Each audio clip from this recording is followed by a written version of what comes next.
Today's show is brought to you by Woodward, PA. For 55 years, Woodward has been one of the largest overnight camps in the world. They say over 200,000 kids have had the summer of a lifetime at Woodward, PA. Woodward, PA is an overnight summer camp for ages 7 to 17, 9 weeks to choose from. Programs include skateboarding, mountain bikes, scooters, BMX freestyle, and race parkour, roller skate, and creative arts. They're located 3 hours from Pittsburgh, so 30 minutes or so from State College, and Woodward is offering $300 off a full week of summer camp for any program. All you have to do is enter the code CITYCAST, all one word, at checkout and get your kid ready for an unforgettable summer. Visit woodwardpa.com.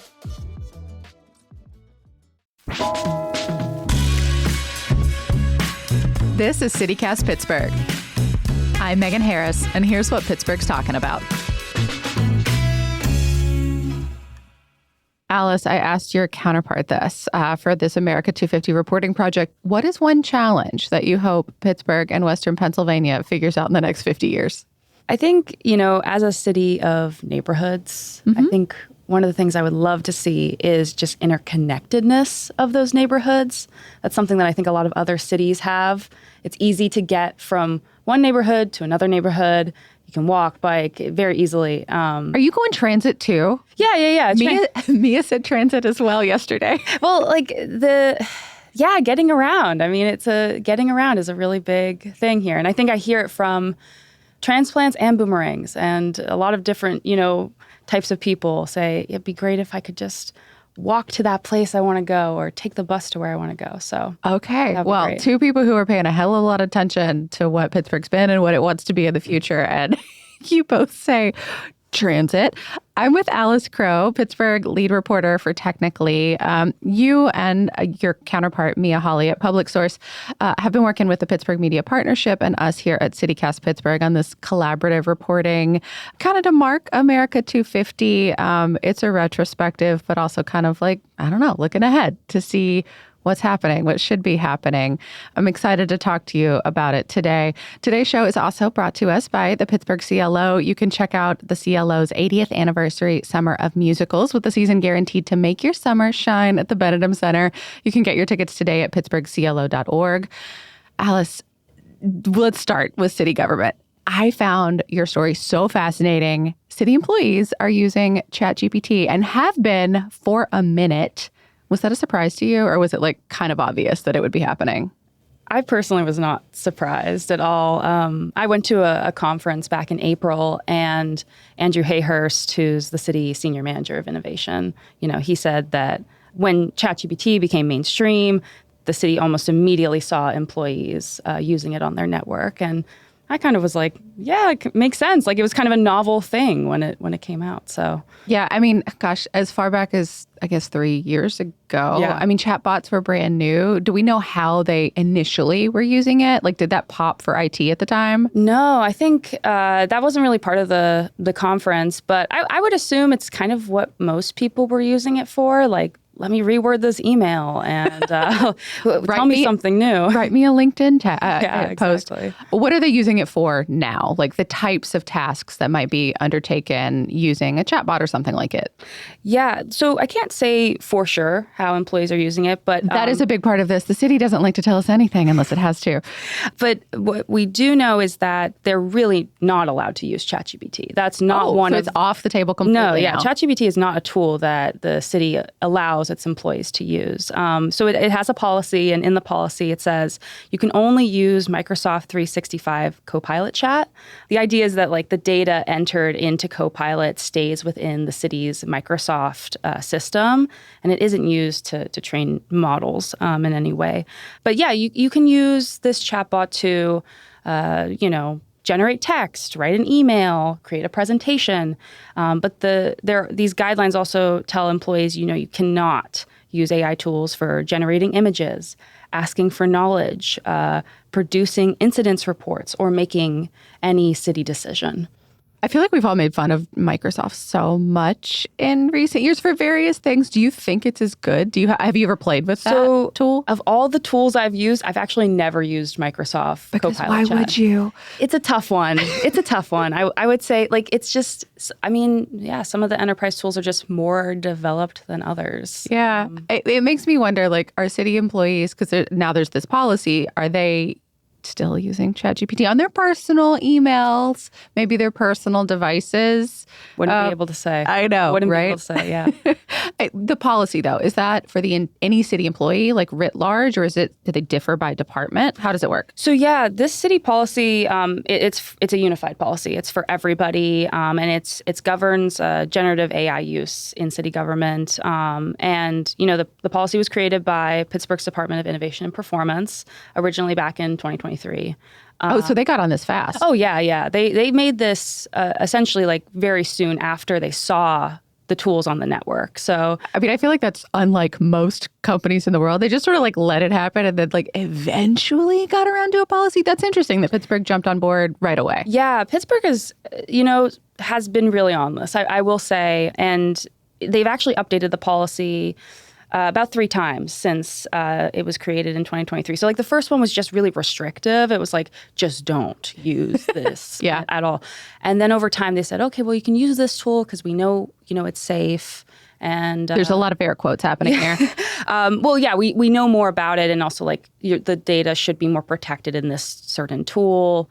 And then, definitely don't use it for generating images, but you could use it to like enhance an image in some way, like an editing tool would. Yeah. I mean, like a Canva or something? Yeah, okay. Exactly. Like AI tools are built into a lot of platforms. AI is in everything now. Yeah. I giggle at a lot of my friend groups who are like so vehemently anti-AI, and I feel that in my bones. However, try getting away from it now. Like it's baked into so many products and services that you don't even think about now. And we can get into this more later, AI, this umbrella term for any computer system or software that tries to mimic human intelligence, that's been around for a very long time and has actually been used in a lot of tools that you might never know.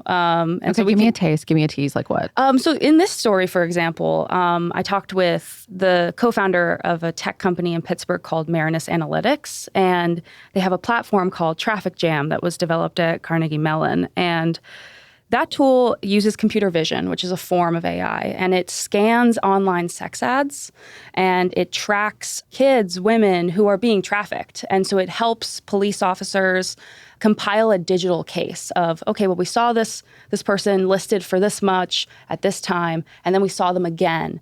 And they use like the computer vision to identify the person and to read the text and things like that. So, and that's been around for 15 years, and they've been working with the Pittsburgh police for a long time. How did the city explain how they go about creating, updating, evolving a policy when these tools change so much? Like, I feel like the stuff that I was hearing about people using 2 and 3 years ago are radically different than people's top 5 nowadays.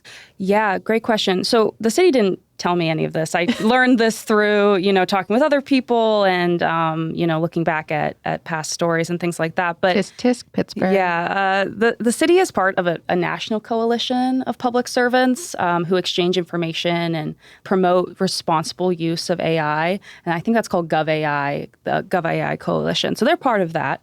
They've also had, a Gen AI working group of city employees for the last couple of years. So like they talk about these rules and they talk about how it's being used. And most recently, the city started working with an AI consulting firm called the Orange Peel Collaborative. The names of these companies just send me every time. Yeah, I always am thankful I don't have to name a company. It's a lot of pressure.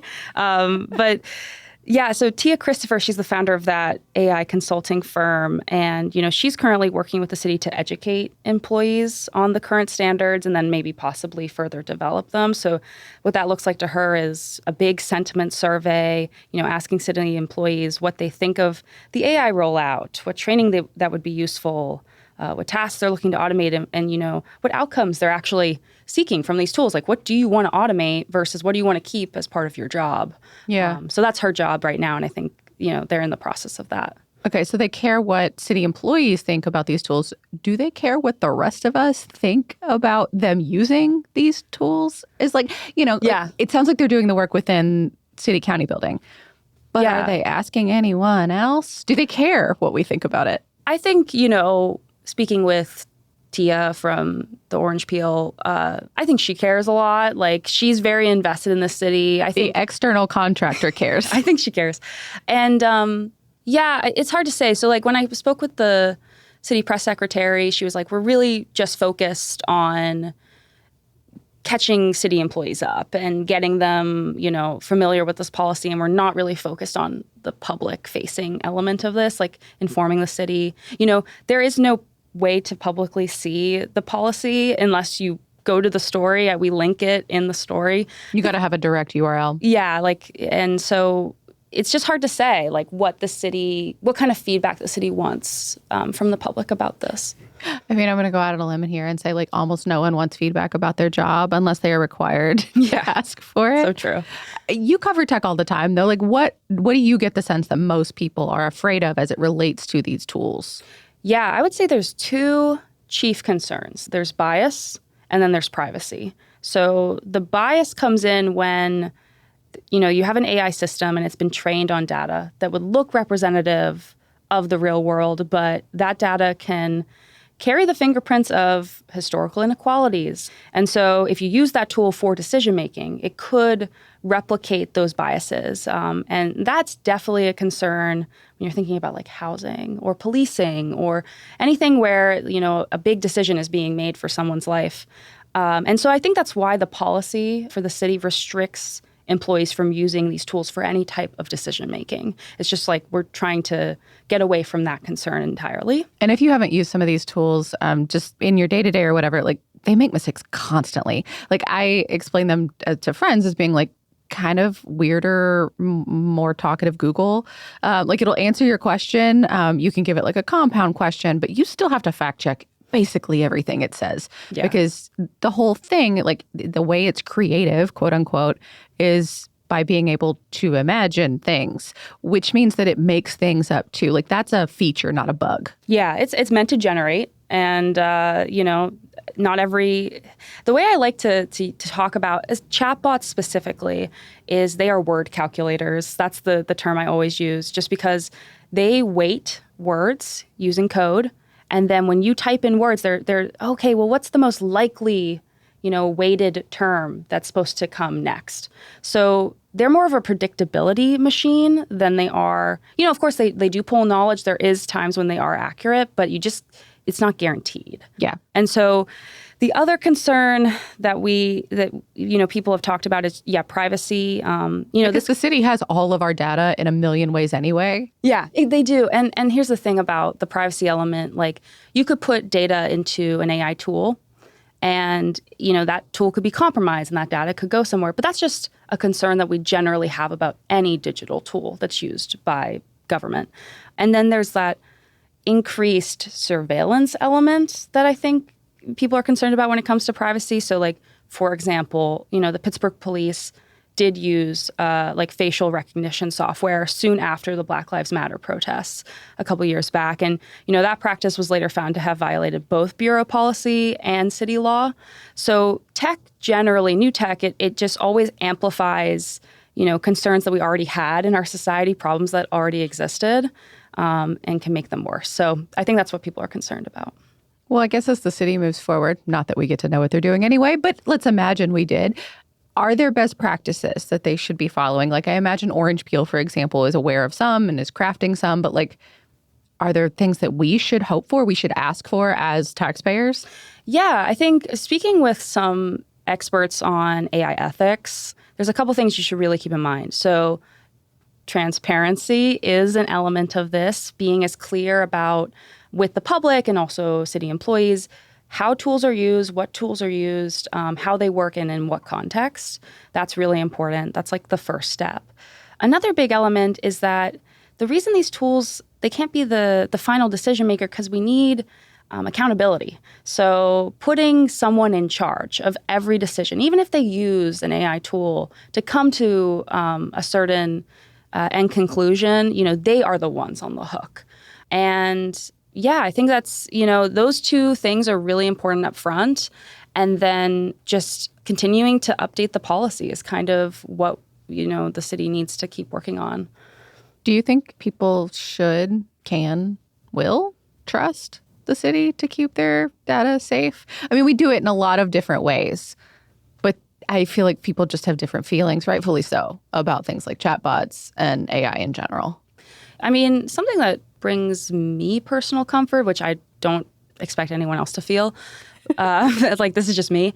But, I think a lot of smart people work for the city. I think a lot of, also everyone that works for the city is a Pittsburgher. Like they live here.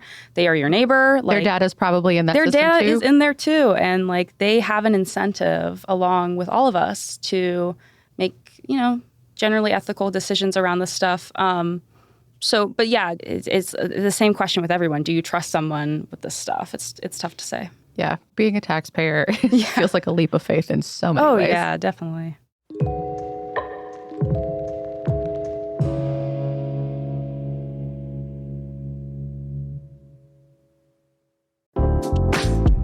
Hi, I'm David Plotz. I'm the CEO of CityCast, a podcast network that includes this show you're listening to, and also 12 other CityCasts in 12 other cities.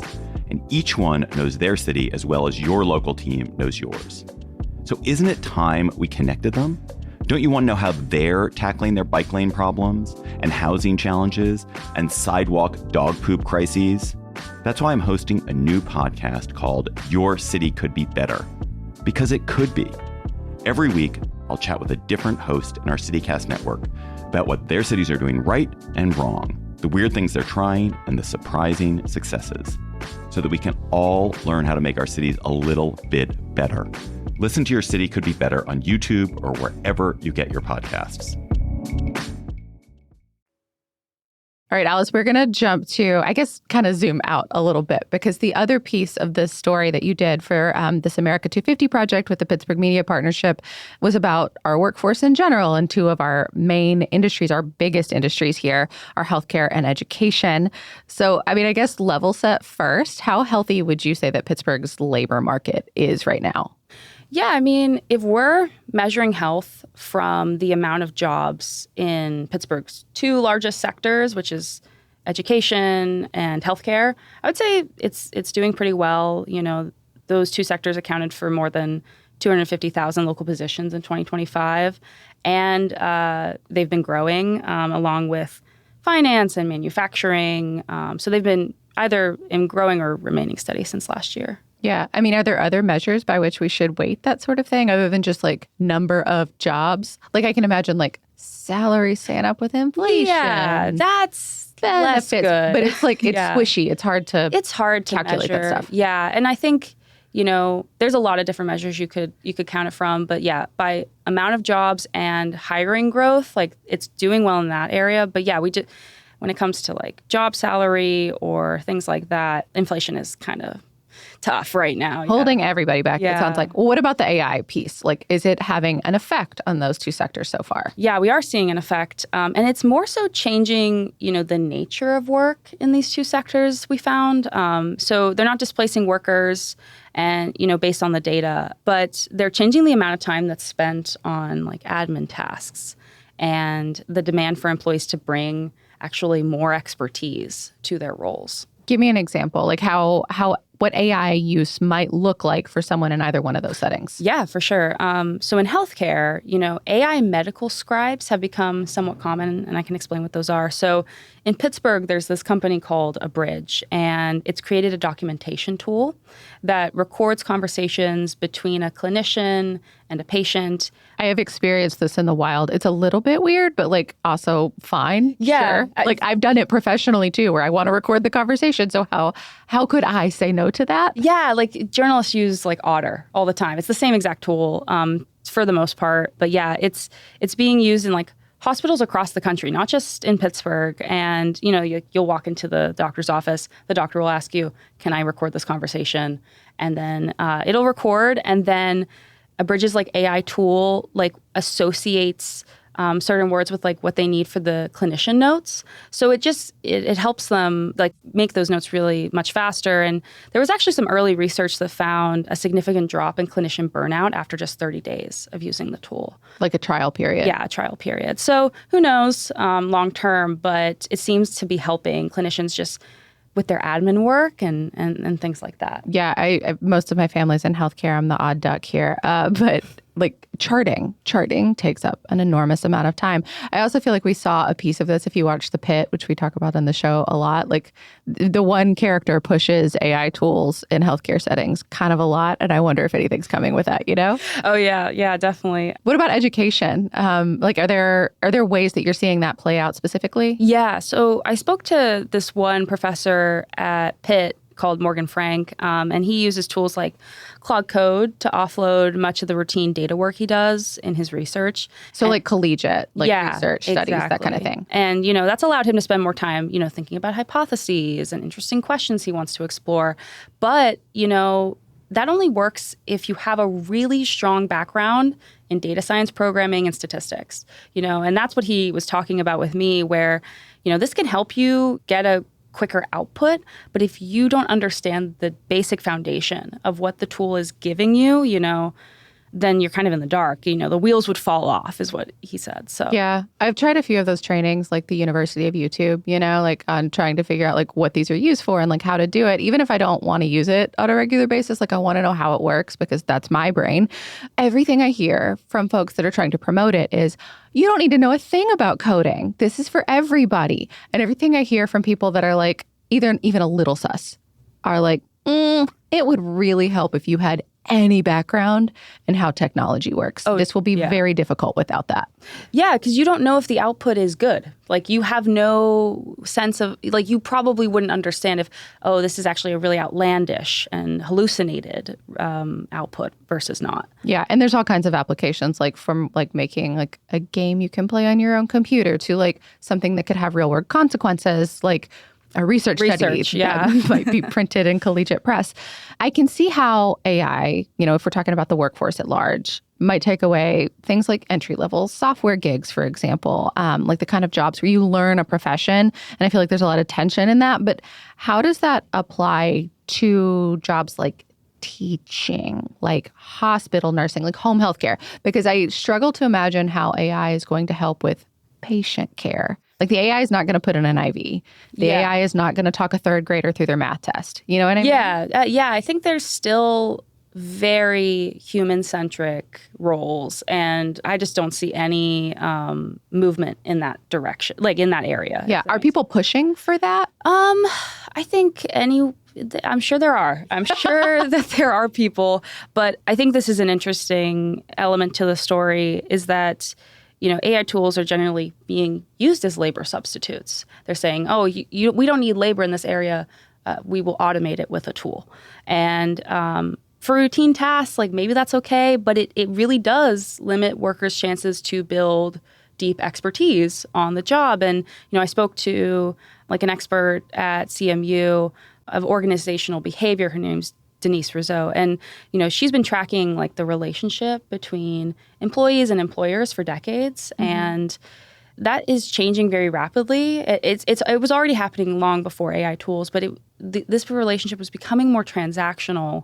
And employers were keeping employees for shorter amounts of time and training them less, building them up less to be part of the organization long term. And AI tools, I think, have just kind of accelerated that type of mentality where, we don't need to keep you around. We don't need to train you. This tool will do it. And it's very short-term thinking. And I think it is concerning on the level of like the individual learning how to do jobs and becoming better and building a career. And it's also maybe a concern for firms as well. I feel like what you said earlier, like this comes back here, like that, some of these AI tools and the questions around them like are exacerbated by things we are feeling anyway. Yeah. Like trends that are happening already, like the transactional nature of work. Like I think I've had 2 or 3 jobs here in Pittsburgh that have told me straight up, we don't expect anyone to stay here longer than 2 or 3 years. Yeah. Like that's just like their expectation. And it's why they hire frequently, they pay less because they consider like their work to be a training ground. And if you want to go do better, different work, well, then that's on you to find a different job later on. We're not going to value you here. And that's a wild way to be. Yeah, I mean, it's been happening since like the 80s. Like it's been building since then. And it's so damaging for the... Sorry, sucks to be you, Gen X, Millennials, Gen Z, Gen Alpha. Unfortunate. Yeah. It's really an issue of like... Wait, that means the boomers are the ones doing this. I just did the reverse math on that. But yeah, it's this problem of like not including workers in your long-term vision of the firm. And it just stinks. Yeah. It stinks to be on the receiving end of this. You compared the United States and some of these trends to places like Germany. I'm curious why you picked them, like what they have figured out that maybe we're missing here. Yeah, so I spoke to this other Pitt professor, Osea Guntella, and he did some research where he compared the adoption of industrial robots in Germany versus the U.S. What's an industrial robot? Like advanced manufacturing to some extent. Okay. Like it's this like you would put the ones an arm with the big arms. Yes. Yeah, the arm move thing. Yeah. We all know the stock photo with the arms. Yes, stock photo with the arms. Exactly. Picture that. And so he found that there were very similar positive results for workers when it came to the physical effect. So like they're not doing dangerous or like physically demanding tasks as much anymore. So that was good for them, both in Germany and the U.S. But in the U.S. specifically, there was way more labor market disruption. So people getting laid off, people having to move away from the job that they currently are in. And so that created way worse mental health outcomes. That's his theory for workers. But that didn't happen in Germany. You know, workers were more easily moved into new roles, or the experienced workers just kept their jobs because they were maybe the oversight for these tools. And so, the professor, he theorized that, Germany has stronger legal protections for workers. They have more union power, worker representation on company boards. And so that power kind of changed the outcome, I think, in this other country versus ours. I don't mean to be so defeatist, but like we don't have the strongest labor protections here. Like the National Labor Relations Board has been gutted by our current administration. I don't feel like even just like sentiment is there. Like people are mad, but I don't see the organizing happening on the enormous level and the sentiment to change happening. Like, can we be better to ourselves? Like in a way that like could structurally change what it means to work in the U.S.?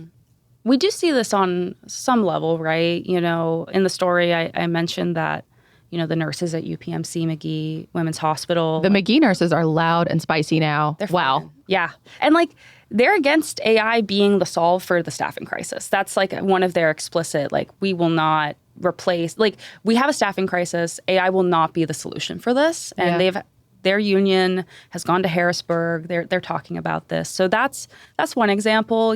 Same with Pitt, like their graduate student union efforts, like they are saying we don't want to be required to use these tools if we don't want to. Yeah, and I what I said, I don't mean to belittle the organizing efforts that are happening here, because they are happening and they're passionate and they're strong. It's just there's not the structural support to allow you to get the help that you need. Yeah, totally. I mean, it's way underdeveloped here. It's definitely But by choice. Like we have eroded it on purpose. Yeah, exactly. There's very little incentive for people who have money and power to let these things occur. But it doesn't have to be this No. way. I mean, well, let's land the plane here. Like, when you're talking about like the Magee nurses, for example, like we don't want this to be like, don't consider this the solution to everything else that's going on. If the AI tools are taking the paperwork rather than replacing people, like I love that is maybe helping prevent some burnout or reducing it. But I feel like my experience is like AI will take the small task that allows me to rest. Like it takes my brain break, and instead of getting a chance to like go take a mental health walk outside for 15 minutes or go get a lunch for 30, it doesn't do that. It gives my employer a reason to hand me another task or something strategy or something big think. And I don't get a break at all. I have lost the easy task and now I get two more big ones in its place. Yeah. That feels like the late stage capitalism of it all that's like happening with Yeah. with these tools, is that it's creating efficiency to better the CEO, not to make my life as the worker any easier at all. No, yeah. I mean, you're on to exactly, like, that is right. I think, when I was speaking with Denise, she made a really interesting point. That's the CMU professor of organizational behavior.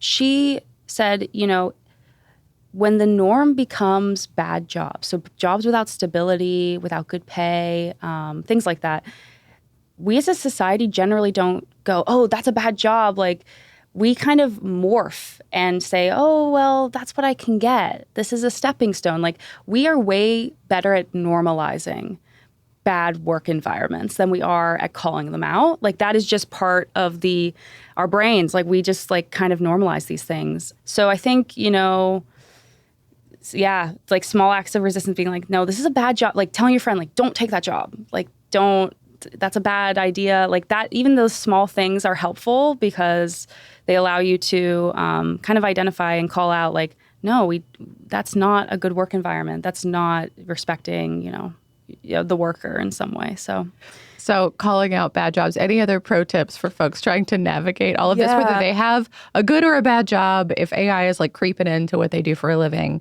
Any suggestions for folks? I think the one thing I would say is like prioritize your own knowledge and skill building. I mean, that's really what I kind of came away from this story with is expertise is still really important, and the workplace might not facilitate you learning. So in any way that you can, like building up your own skill and expertise is really still important. If there is a way to push your employer to prioritize training and building knowledge on the job, that's also a good idea. And, even though there are a lot of barriers to collective organizing, speaking with your colleagues and finding some sort of strength through the collective, the group of you is kind of probably your best bet of like, yeah, collective bargaining. Yeah. So it's not great, but that's kind of what I came away with. And Pittsburgh is, if you're not familiar, kind of the birthplace in its way of collective bargaining and labor fights in the U.S. We have a lot of unions around here, and they love a cold call, let me tell you. Yeah. And I should say this one thing too, like, since we're kind of looking to the past, looking to the future, like that was the point of the 250 project. The 250 project. I think it's important to note that, in the 1950s, there was this really destructive wave of automation. And that led to, this war on poverty and the creation of a lot of crucial social safety support, like Medicare. It bolstered Social Security, things like that. But around that same time, there was this also this term called the underclass became very popular. This idea that like workers could not transition from these like low-paying roles, and I've seen this emergence of that fear again that AI tools will create this permanent underclass. But history just doesn't prove that out. Like in most cases, bad conditions do lead to backlash and more workers' rights. So I'm hoping that will be, at the worst case scenario, the case again. That, unfortunately, for you and I and many folks listening, we just happen to be deep in the valley right now. Exactly. We just don't know. We don't know what's going to happen. Just bad timing on our parts. Yeah. Alice, thank you so much for your reporting. You can find links to all of the America 250. There are 4 stories that are involved in that project. We're so grateful to have been involved with Technically, with Public Source here at CityCast Pittsburgh. Look in our show notes. And thank you again to the Pittsburgh Media Partnership. Thanks so much for having me. That is all for today here on CityCast Pittsburgh. You can support us by becoming a CityCast Pittsburgh neighbor. All the details are at membership.citycast.fm. We'll be back tomorrow with more from around the city. We'll talk to you soon.